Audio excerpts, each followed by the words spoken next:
नमस्कार मित्रमैत्रिणींनो, जय श्रीराम। आजच्या व्हिडिओमध्ये आपण राम मंदिराची संपूर्ण कहाणी पाहणार आहोत। आजच्या शुभ दिवशी तुम्ही हा व्हिडिओ पाहताय हे तुमचं नशीब आणि मी व्हिडिओ बनवते ते माझं नशीब। बाबराचा 1526 मध्ये मेवाडचा राणा संग्रामसिंह याने लढाईत पराभव केला। पराभूत होऊन परत असताना बाबराची पापी नजर अयोध्यातील राम जन्मभूमीवर असलेल्या राम मंदिरावर पडली। बाबराने पूर्ण तयारीनिशी पुन्हा राणा संघावर आक्रमण केले। या युद्धात बाबर विजयी झाला। बाबराने आपली वक्रदृष्टी परत अयोध्येकडे वळवली। त्याने आपला सेनापती मीर बाकीवर राम जन्मभूमीवरील राम मंदिर उद्ध्वस्त करून तेथे मस्जिद बांधण्याची जबाबदारी सोपवली। राम मंदिराला हात लावणे एवढे सोपे नव्हते। अयोध्येच्या रक्षणासाठी अक्षरांश हजारो हिंदूंनी आपले रक्त सांडले। कितीतरी महिने हा संघर्ष चालूच होता। मुसलमानांची सेना जवळजवळ 2.25 लाख व तोफखानांनी सज्ज होती। इतिहासकारांनी नोंद केली आहे की एकूण सुमारे 1,71,000 हिंदू वीरांनी बलिदान केले आणि अखेर 23 मार्च 1528 ला मीर बाकीने अयोध्येतील राम मंदिर उद्ध्वस्त केले। हिंदू थोडेच गप्प बसणार होते। आपल्यातील पूर्वीच्याच चैतन्याने उसळून हिंदूंनी परत एकदा लढा उभा केला।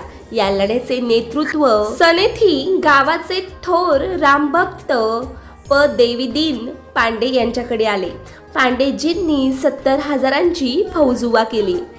खुद बाबरानेच लिहून ठेवले आहे की एकट्या देवीदीनाने 700 मुसलमान योद्धे ठार मारले। 5 दिवस तुंबळ युद्ध झाले। अखेर देवीदीन पंडितजींना बंदुकीची गोळी घालून ठार मारले गेले। त्यानंतर हौसवर रियासताची राणी जयराजकुमारी हिने 3000 वीरांगणाची एक पलटण उभी केली। राणीने सुमारे 10 मोठ्या चढाया केल्या। अखेरच्या हल्ल्यात राणी रणांगणात मरण पावली। नंतर आला हिंदू संस्कृतीचा मोठा शत्रू औरंगजेब।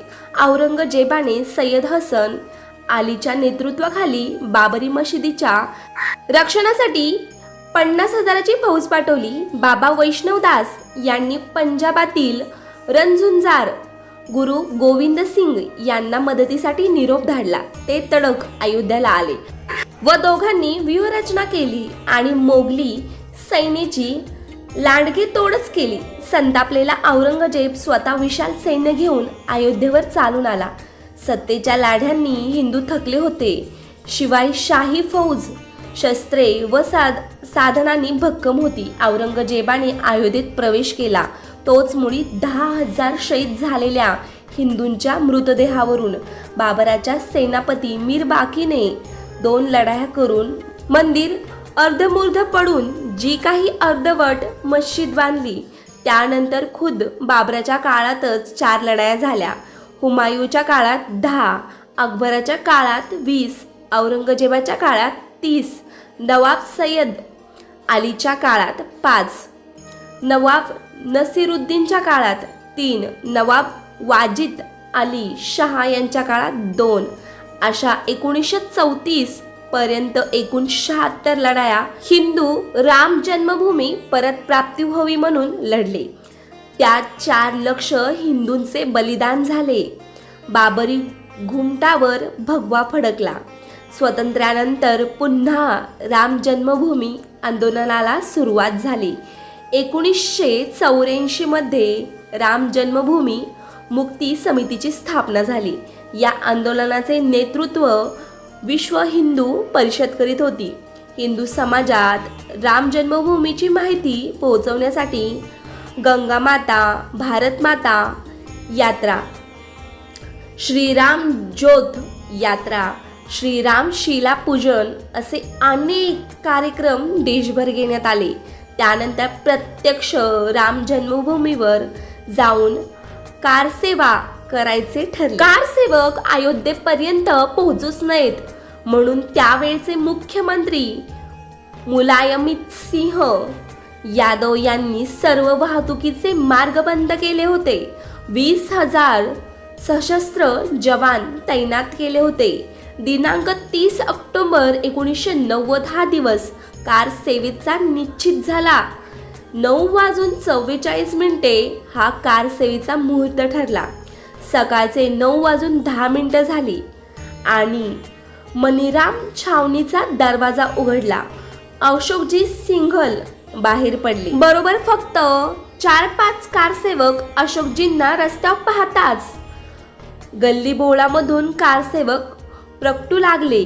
कसे अगदी फुटलेल्या वारुळातून मुंग्या बाहेर पडाव्यात तसे अयोध्येचे गल्लीबोळ आता कारसेवकांनीच भरून गेले. एवढ्यात हनुमान गडीजवळ उभ्या असलेल्या राखीव पोलिसांच्या एका बसचा ताबा धरमदास पहिलवान नावाच्या साधूनी घेतला.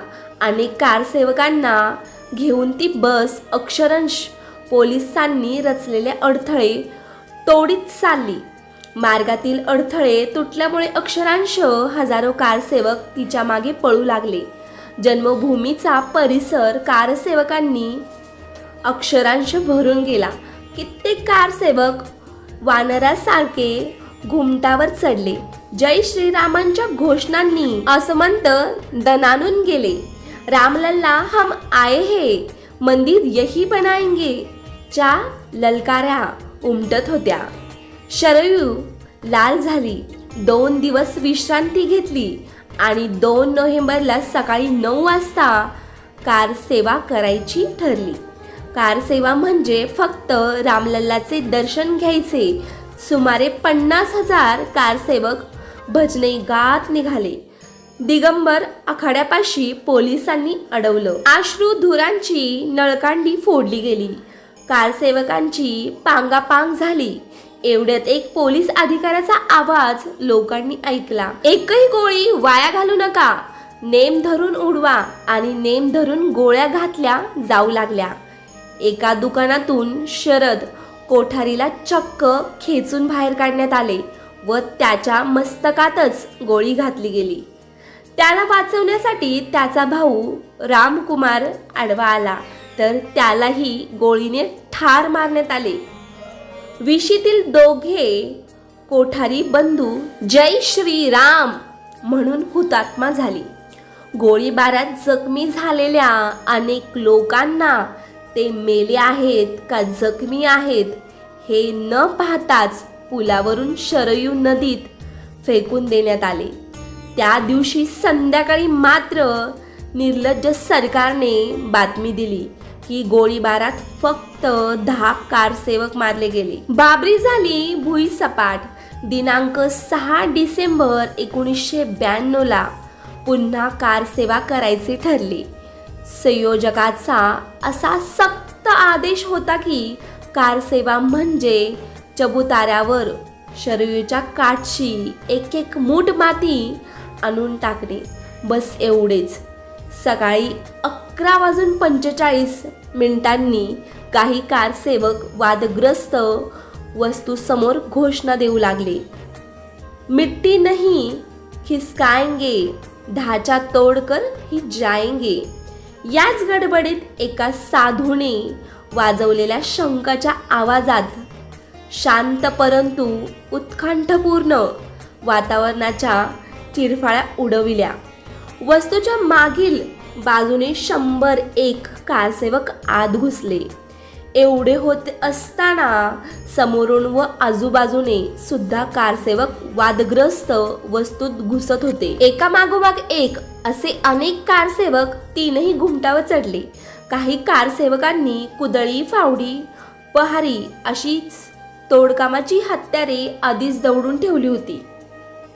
तीही बाहेर काढली गेली. सर्वात प्रथम जो चढला त्याने आपल्या शर्टात लपवून ठेवलेला ओम लिहिलेला भगवा ध्वज घुमटावर फडकवला. आता बेभान होऊन कारसेवक बांधकाम तोडू लागले. दुपारी 2:45 अचानक मोठा आवाज झाला. धुराळ्याचा प्रचंड लोटा आकाशात भिडला.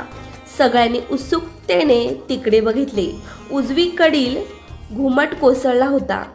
एक धक्का और दो, बाबरी मस्जिद तोड दो.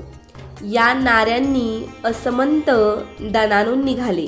3:45 डावीकडचा घुमटाही अचानक कोसळला आणि 4:45 शेवटचा धक्का बसला. धरतीकंपासारखा आवाज झाला. कित्येक फूट उंच हवेत धुराळा उडाला. सियावर रामचंद्र की जय. जय श्री राम. राम लल्ला हम आए हैं, मंदिर वही बनाएंगे. घोषणांनी असमंत दुमदुमले, कारण मुख्य घुमटही जमीनदोस्त झाला होता. 464 वर्षांची ती कल्कित वस्तू जमीनदोस्त झाली होती. बाबरी ढाच्याच्या मधल्या गुमठाखालील भाग किंवा मंदिराचा गाभारा होता. तेथील ढिगारे हलवून सपाटीकरणाचे काम त्याच रात्री तातडीने हाती घेण्यात आले. एक छोटा चबुतरा तयार करून रात्री तेथे मूर्तीची पुन्हा प्रतिष्ठापना करण्यात आली. 464 वर्षांपासून अस्तित्वात असलेला कलंक नष्ट होऊन त्या जागी प्रभू श्री रामचंद्रांचे एक साधे, छोटेसे व पवित्र मंदिर उभे राहिले. राष्ट्रपुरुष प्रभू श्री रामचंद्रजी आपल्या राष्ट्र मंदिरात स्थानापन्न झाले होते. न्यायालयीन लढा राम जन्मभूमी संदर्भात 1950 पासून न्यायालयीन लढा चालू झाला होता. 2003 मध्ये न्यायालयाने राम जन्मभूमीवरील उत्खनन करण्यास सांगितले. त्यात मंदिराचे अनेक अवशेष सापडले. अखेर 9 नोव्हेंबर 2019 सर्वोच्च न्यायालयाने अंतिम निर्णय दिला. त्यात राम जन्मभूमीवर मंदिर बांधण्यास अनुमती दिली. त्यानंतर त्यासाठी भारत सरकारला एक ट्रस्ट तयार करून त्यांच्या ताब्यात राम जन्मभूमीची जमीन सोपवण्यास सांगितली. राम मंदिरासाठी निधी संकलन, राम जन्मभूमीवर भव्य मंदिराची उभारणी करण्यासाठी पूर्ण देशभर 2021 मध्ये मकर संक्रांतीपासून पुढे 44 दिवस निधी समर्पण अभियान घेण्यात आले. या अभियानात हिंदू समाजातील सर्व स्तरातील लोकांनी सहभाग घेतला. या अभियानात 2100 कोटी रुपयांचा निधी जमा झाला. राम मंदिरात भगवान रामलल्लाची प्राणप्रतिष्ठा दिनांक 22 जानेवारी 2024 राम जन्मभूमीवर उभारण्यात आलेल्या भव्य मंदिरात रामलल्लाच्या मूर्तीची प्राणप्रतिष्ठा होणार आहे. त्यासाठी अयोध्येतून गावोगावी त्या कार्यक्रमाच्या निमंत्रणाच्या अक्षता पाठवण्यात आल्या आहेत. त्या अक्षता प्रत्येक हिंदूंच्या घरापर्यंत पोहोचवल्या जाणार आहेत. हिंदूंनी आपल्या घराजवळील मंदिरात जाऊन पडद्यावर दाखवणाऱ्या अयोध्येतील कार्यक्रम पाहावा व 500 वर्षांचा कलंक पुसून माझा राम जन्मभूमीवरील मंदिरात पुन्हा विराजमान होत आहे असा तो दिव्य अनुभव घ्यावा. जय श्रीराम. तुम्हाला आजची ही छोटीशी माहिती कशी वाटली हे कमेंट बॉक्समध्ये नक्की कळवा. व्हिडिओ आवडला असल्यास व्हिडिओला लाईक करा आणि असेच नवनवीन व्हिडिओ पाहण्यासाठी आपल्या चॅनेलला सबस्क्राईब करा. धन्यवाद व्हिडिओ शेवटपर्यंत पाहिल्याबद्दल. जय श्रीराम.